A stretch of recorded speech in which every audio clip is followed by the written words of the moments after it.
I mean, who doesn't want the easy road? Come on.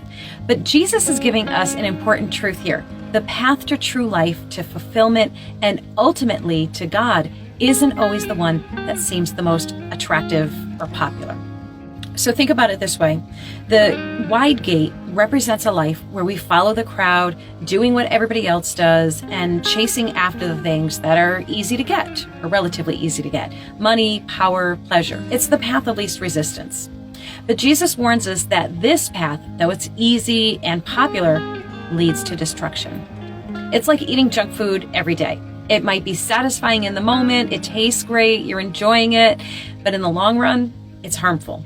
So now, on the other hand, the narrow gate is like a disciplined, healthy lifestyle.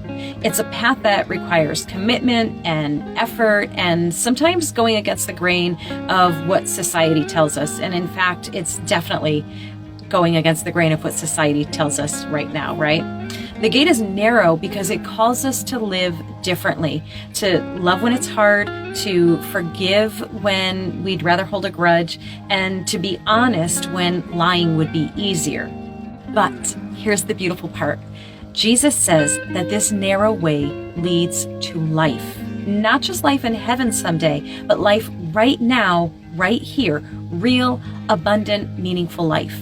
It's the life that comes from knowing we're living in harmony with God's will, and it's filled with peace, joy, and purpose, even when it's challenging.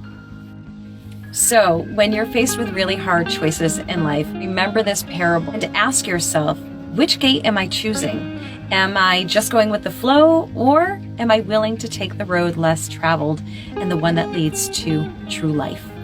Choosing the narrow gate may not always be easy, but it is always worth it. We don't walk this path alone. Jesus is with us every step of the way, guiding us, strengthening us, and leading us to life. My prayer for you today is that you choose the narrow way. It's so worth it. It's not easy, but it's worth it. See you next time.